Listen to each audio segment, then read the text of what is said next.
Okay, everybody, I want to go ahead and to describe to you in some detail the importance of and the rationale behind having our online discussions. This really is a very important part of our course.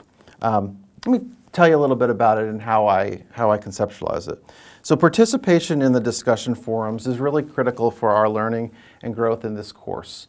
I'm a big believer in hybrid learning, and I'm a big believer in the power of it, and discussions are essential in making this a success. So participation in online discussions is graded, but it's really about developing a dialogue around leadership. It also gives all of us, myself and you, a chance to sort of track your progress along your articulation of and understanding of leadership. So, in this course, you're part of an online community of learners who collectively interact through online discussion to enhance and support the thinking of others. It's not enough to simply post. In fact, that's just the beginning. Part of the assessment criteria for this course includes evaluating the criteria of your participation and the way in which you respond to others in your small groups.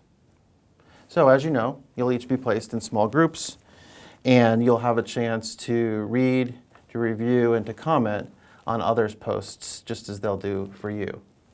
I want to go ahead and describe the first post to you. It's a post about the paradoxes of leadership. We both admire and we fear power. We both admire and we fear leaders.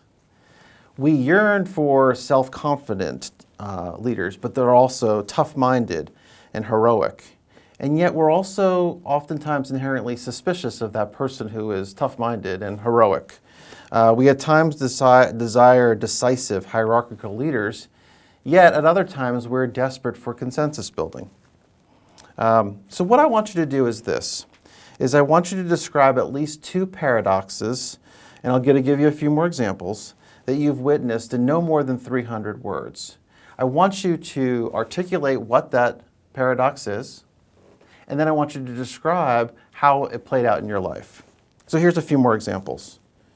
We want leaders to be like us, but to be better than us or more accomplished than us.